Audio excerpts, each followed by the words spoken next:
quiet of the night, when the cold winds blow, there's a truth in the dark where the secrets go. Every whisper, every crime, unraveled one clue at a time. What's hiding in the past? What's lurking down below? Only the shadows know. The Black Dahlia. The name itself conjures images of old Hollywood glamour, shadowy secrets, and one of the most infamous unsolved crimes in American history. But what happens when we strip away the myth and legend and look at this cold case through the lens of modern science? Today, we're doing exactly that. We're going to dive deep into the forensic evidence, the psychological profiles, and the investigative techniques that weren't available in 1947. This isn't just another true crime story. It's a scientific autopsy of a mystery that has baffled detectives for over 75 years. On the morning of January 15th, 1947, a mother and her young daughter were walking in a vacant lot in the Leimert Park neighborhood of Los Angeles. What they discovered would shock the nation. Lying in the grass was the severed body of a young woman. She was soon identified as 22-year-old Elizabeth Short, an aspiring actress nicknamed the Black Dahlia. The scene was gruesome, almost theatrical. Her body had been meticulously bisected at the waist, drained of blood, and scrubbed clean. Her face was slashed from the corners of her mouth to her ears, creating a ghastly, permanent smile known as a Glasgow smile. The brutality was shocking, but the precision was what truly unnerved investigators. Let's start with the cause of death. The official coroner ash report listed the cause as hemorrhage and shock from concussions to the head and the lacerations on her face. This is key. Elizabeth Short was likely beaten and tortured 4 days before she died. She wasn't killed by the bisection. That act was performed post-mortem after death. The killer or killers took their time.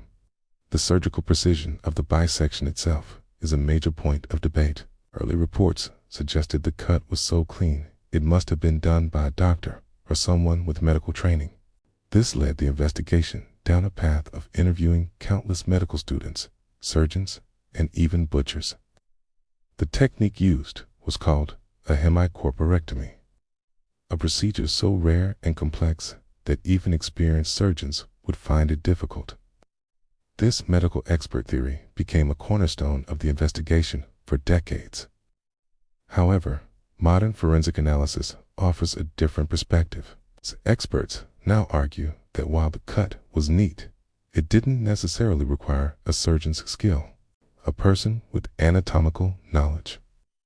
Perhaps from working in a slaughterhouse or as a mortician's assistant, could have performed it. The killer also washed the body thoroughly, removing any potential trace evidence like hair, fibers, even their own DNA. In 1947, DNA analysis was science fiction. But today, even the most microscopic trace could crack a case wide open. The killer's meticulous cleaning was an incredibly effective counterforensic measure, whether intentional or not. It robbed future generations of investigators of their most powerful tool. Another fascinating scientific aspect is the psychological profile of the killer. The mutilations, particularly the Glasgow smile and the postmortem bisection, are not random acts of violence. They are symbolic. Criminologists and forensic psychologists would call this an organized crime.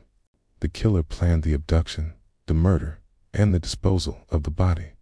There was a high degree of control. The theatrical posing of the body suggests a killer with a powerful, narcissistic fantasy. They wanted the world to see their work. This wasn't about hiding a crime. It was about making a statement. This profile points away from a simple crime of passion and towards a sadistic individual with a deep-seated rage, possibly directed at women who represented something Elizabeth Short symbolized to them. Now, let's talk about the evidence that was collected. Handwriting analysis played a huge role. Shortly after the murder, the killer began taunting the press and police. They mailed a package to the Los Angeles Examiner containing Elizabeth's birth certificate, social security card, photos, and an address book with some pages torn out. The package was cleaned with gasoline to remove fingerprints. The sender also sent a series of taunting, cut-and-paste letters. Handwriting experts analyzed these notes, comparing them to samples from dozens of suspects, but no definitive match was ever made. The problem with handwriting analysis, especially from that era, is its subjectivity.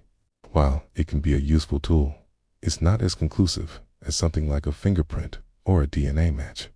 And speaking of fingerprints, several partial prints were found on the letters, but they were either too smudged or never matched anyone in the system.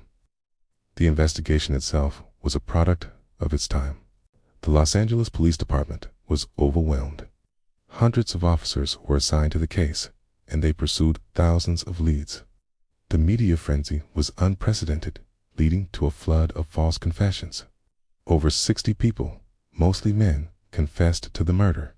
Each one had to be thoroughly investigated and ultimately cleared, wasting precious time and resources.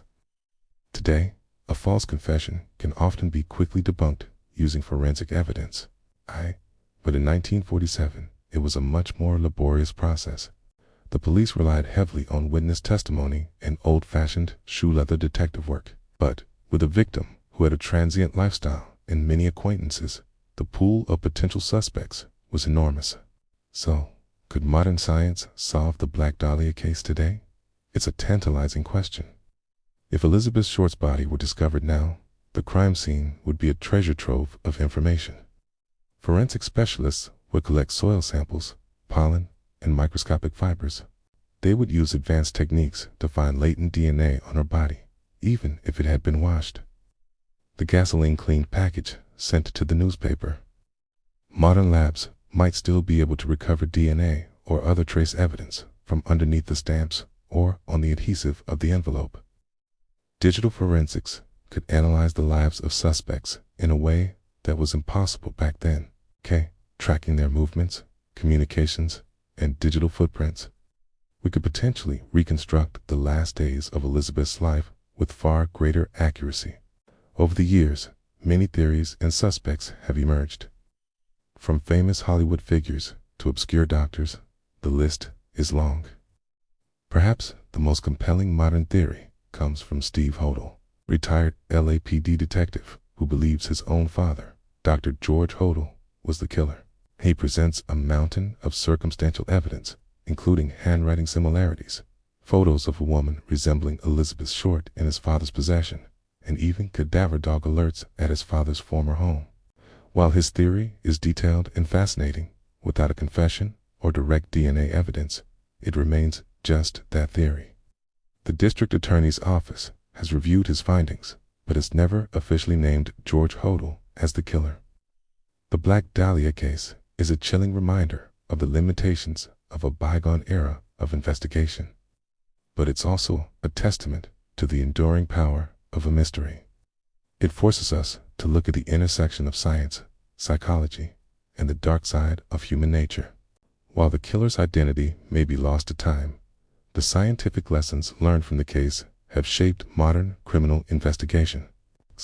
The meticulous, organized, and taunting nature of the crime provides a textbook case study for profilers.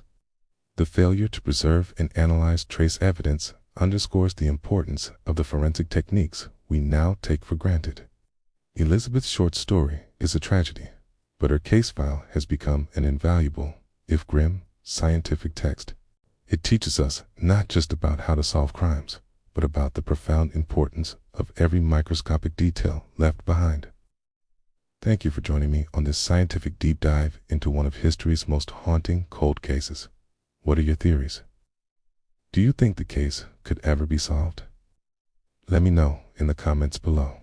Hey, if you found this exploration of forensic history fascinating, please like this video and subscribe for more content that looks beyond the headlines.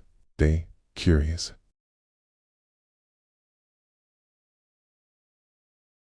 In the quiet of the night, when the cold winds blow, there's a truth in the dark where the secrets go. Every whisper, every crime, unraveled one clue at a time. What's hiding In the quiet of the night when the cold winds blow, there's a truth in the dark where the secrets go. every whisper, every crime, unraveled one clue at a time. What's hiding in the past? What's lurking down below? Only the shadows know. In the quiet of the night, when the cold winds blow, there's a truth in the dark where the secrets go. Every whisper, every crime, unraveled one clue at a time. What's hiding in the past? What's lurking down below? Only the shadows